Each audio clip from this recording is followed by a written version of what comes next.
대부 중 이런 편집이 있습니다. 바로 디졸브입니다. 한 샷이 사라지기 전에 다음 샷이 겹치며 나타나는 이 기법은 두 이미지가 서로에게 잔상을 남기는 효과를 만들어내죠. 화면 전환이 서서히 진행되기에 영상 매체에서 시간, 장소, 등장인물의 내면에 생기는 변화를 보여줄 때 자주 쓰입니다. 하지만 2011년 코넬 대학교의 연구에 따르면 영화 속 디졸브의 빈도는 1970년대 중반을 기점으로 눈에 띄게 줄어들었습니다. 1930년대에서 1950년대에 장면 전환의 8%를 차지하던 디졸브는 90년대에 이르러 1%대로 떨어졌죠. 100년이 넘는 역사를 지녔음에도 이 기법은 어느덧 구시대 유물이자 패러디의 대상으로 여겨질 정도로 드물게 사용되고 있었습니다.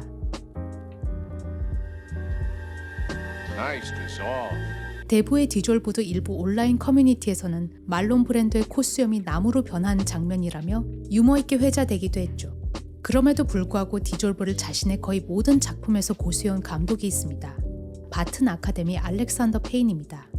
현대 영화에서 기피되던 디졸브는 이 영화에서 70년대라는 시대상을 완벽하게 재현한 장치인 동시에 인물들의 여정을 관객의 마음에 스며들게 만드는 핵심적인 역할을 수행하죠. 1970년 겨울 연휴로 모두가 떠난 텅 빈 사립학교 바튼 아카데미에 3명의 아웃사이더가 남겨집니다. 먼저 고집스럽고 야박한 성격으로 학생들에게 미움받는 교사 폴이 있습니다. 최근 학교에 막대한 후원금을 낸 한 상원 의원의 아들을 낙제시켜 프린스턴 대학교 입학을 좌절시켰다는 이유로 일종의 징계같이 연휴 당직을 맡게 되죠. 여기에 최근 베트남 전쟁에서 아들을 잃은 학교 식당 조리사 메리, 그리고 갓 재혼한 엄마가 신혼여행을 떠나며 학교에 남겨진 반항적이지만 총명한 학생 앵거스가 합류합니다. 바튼 아카데미는 각자 과거의 잔상을 떨쳐내지 못한 채 텅 빈 학교를 지키게 된 너무나 다른 세 사람이 좌충우돌 끝에 가족처럼 가까워지고 서로를 변화시키는 이야기를 담고 있습니다. 알렉산더 페인 감독은 바튼 아카데미가 단지 70년대를 보여주는 시대물이기보다 오랫동안 아카이브에 보관되어 있다가 발견된 진짜 70년대 영화처럼 보이길 원했습니다. 그래서 줌샷이나 다음 장면의 화면이 전 장면을 가로질러 등장하는 와이프 편집 기법 등 당시에 자주 쓰였던 촬영과 편집 기법을 동원했죠. 그 중에서도 가장 눈에 띄는 것은 역시 디졸브였습니다. 디졸브는 주인공 폴이 처음으로 등장할 때 쓰입니다. 폴은 홀로 사택에서 투덜거리며 채점을 하고 있죠. 잔잔히 방 안에 울려 퍼지는 베토벤 피아노 협주곡 5번과 함께 진행되는 이 디졸브는 관객이 폴이라는 인물에게 서서히 다가갈 수 있게 해줍니다. 여기서 감독은 폴에게 카메라가 직접 다가가게 했을 수도 있고 편집 과정에서 이 세 가지 샷 사이에 그저 스트레이트한 컷을 썼을 수도 있죠. 잠시 뒤 영화는 부엌에 있는 폴로부터 크리스마스 휴가를 앞둔 학생 기숙사 복도로 또 디졸브합니다. 단지 샷 사이뿐만 아니라 서로 다른 장면 사이에도 디졸브를 쓰고 있죠. 그런데 왜 굳이 디졸브를 사용했을까요? 페인 감독과 데뷔작부터 호흡을 맞춰온 편집자 케빈 텐트는 그와 함께한 8편의 작품에서 일관되게 디졸브를 사용해왔습니다. 디졸브가 두 사람이 사용해온 영화적 언어의 핵심적인 기반이었다고 텐트가 말할 정도였죠. 영화 편집은 기본적으로 스트레이트 컷으로 시작합니다. 그리고 편집자는 디졸브가 필요하다고 판단되는 지점에서 그 기법을 적용하죠. 즉 디졸브의 사용은 스트레이트 컷으로는 충분히 전달되지 않는 감정과 의미를 강조하기 위해 매번 철저히 의도적으로 내려진 선택이었다는 것이죠. 그렇다면 바튼 아카데미 속 디졸브는 구체적으로 어떤 역할을 하고 있을까요? 페인 감독은 디졸브로 인해 한 가지가 사라지고 또 다른 것이 들어오는 그 찰나의 순간 때문에 이 기법이 시적이며 우울하다고 말합니다. 이렇게 디졸브는 과거의 감정이나 상황이 잔상처럼 남아있다는 것을 암시하죠. 사실 연휴 동안 학교에는 앵거스뿐만 아니라 다른 학생들도 남아있었습니다. 바튼 아카데미에 남겨진 아이 중 제이슨이라는 학생이 저학년 아이의 장갑을 빼앗아 던져버리는 장면이 있습니다. 앵거스는 상심한 아이에게 상실감이 더 크도록 일부러 하나만 뺏은 것이라고 말하죠. 아이는 남은 장갑마저 강물에 던져버립니다. 화면은 디졸브를 통해 강물에 떠내려가는 외톨이 장갑에서 어느 방 한 구석에 놓인 첼로로 전환됩니다. 메리의 죽은 아들이 연주했던 첼로죠.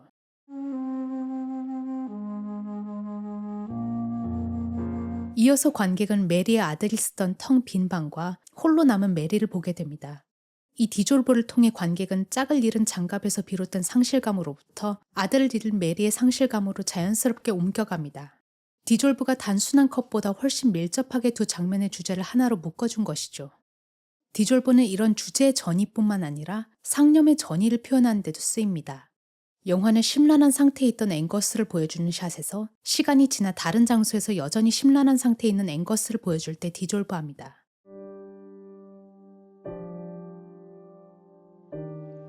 전 장면 속 앵거스의 고민이 아직도 머릿속을 떠나지 않고 잔상처럼 머물고 있다는 것을 관객이 느낄 수 있게 해주죠. 디졸브는 영화에 몽환적인 질감을 더하기도 합니다.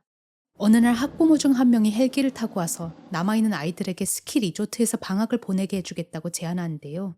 아이들은 모두 보호자들의 허락을 받지만 오직 앵거스의 엄마만 전화를 받지 않죠. 결국 학생 중에서는 앵거스만 학교에 남게 됩니다. 엄마 때문에 다시 한번 학교에 남겨지게 된 앵거스는 그날 밤 반항심에 열쇠를 훔쳐 학교 곳곳을 배회합니다. 밤에 앵거스가 배회하는 몽타주에는 디졸브가 쓰였는데요. 앵거스가 보고 경험하는 것이 화면 위로 스르르 겹치며 관객은 앵거스의 내면적인 방황을 시각적으로 체험합니다. 몽타주는 앵거스가 메리의 아들 사진을 바라보다가 메리와 마주치는 장면으로 끝나는데요. 텐트에 의하면 앵거스의 일탈을 하룻밤 내내 지속됐던 몽환적인 방황으로 보이게 만들기 위한 선택이었다고 하죠. 바튼 아카데미에서 디졸브가 가장 인상적으로 쓰인 곳은 바로 인물 간에 보이지 않는 유대감과 공통점을 보여줄 때입니다. 세 사람은 폴의 동료 리디아 크레인으로부터 크리스마스 파티에 초대받게 됩니다. 영화는 각자 복잡한 심경을 갖고 파티에 갈 준비를 하는 세 사람을 보여줍니다. 앵거스가 거울 앞에서 면도를 하는데요. 이 모습으로부터 역시 파티에 갈 준비를 하며 거울 앞에선 메리의 모습으로 전환될 때 디졸브가 사용됩니다. 하지만 메리로부터 파티에 갈 준비를 하는 폴의 모습으로 전환될 때는 단순한 컷을 하죠. 아들을 잃은 뒤 처음으로 크리스마스를 맞는 메리는 아직 아들의 흔적이 남아있는 집을 벗어나고 싶어하고 앵거스는 그동안 발목 껴있던 학교로부터 벗어나고 싶어합니다. 앵거스와 메리 사이의 디졸브를 사용함으로써 영화는 두 인물의 유대감과 그들이 공유하는 고독을 훨씬 더 섬세하게 드러냅니다. 디졸브는 인물 간의 관계를 아이러니하게 대조할 때도 쓰이죠. 연휴 기간 동안 앵거스는 신혼여행을 떠나 있던 엄마와 새아빠로부터 카드를 받게 됩니다. 아무에게나 할 수 있는 흔한 연말 인사말이 프린트된 카드에 서명만 덧붙여져 있고 용돈이 들어있죠. 클로즈업된 카드는 디졸브로 다음 샷인 폴, 메리, 앵거스가 함께 식사하는 모습으로 이어집니다. 이 장면에서 앵거스는 다른 가족들이 하는 것처럼 이렇게 크리스마스를 지낸 것은 처음이라고 얘기합니다. 디졸브는 형식적인 카드와 앵거스가 처음으로 가족 같은 연대를 느끼며 보내는 시간의 소중함을 선명하게 대비합니다. 디졸브는 빠르게 지나갈 수 없는 전환 기법입니다. 단호하게 장면을 끊어내는 스트레이트 컷과 달리 디졸브는 두 샷을 부드럽게 겹치며 이어붙입니다. 전환이 길어질수록 화면 속 시간도 함께 느려진 듯한 느낌을 만들어내죠. 관객은 늦춰진 시간 속에 머물며 폴과 앵거스 그리고 메리가 보낸 연휴를 감상하게 됩니다. 디졸브는 무심히 흘려보낼 수도 있었던 소소한 순간들을 오래 기억할 수 있게 해주죠. 바튼 아카데미에서 디졸브는 그저 70년대를 모방한 도구가 아닙니다. 이전 장면의 잔상이 다음 장면 위에 겹쳐지듯 인물들의 감정 역시 관객의 마음에도 긴 잔상으로 남게 하는 기법입니다. 한때 촌스럽다고 기피됐던 이 기법이야말로 바튼 아카데미가 깊은 위로와 울림을 전할 수 있었던 핵심적인 기법이었던 것이죠. 2011년 코넬 대학교의 연구 데이터를 다시 한번 들여다보면 급격히 감소했던 디졸브의 사용 빈도가 1995년에서 2005년 사이 다시 올라간 것을 볼 수 있습니다. 전성기만큼은 아니지만 여전히 많은 영화와 드라마에서 새로운 방식으로 활용되며 단순한 스트레이트 컷으로는 구현할 수 없는 여운과 느낌을 만들어내고 있습니다. 영화 속에 숨겨진 다양한 요소에 대한 이야기를 계속 보고 싶으시면 구독, 좋아요 부탁드립니다. 이상 당신이 모르는 감독의 마음이었습니다.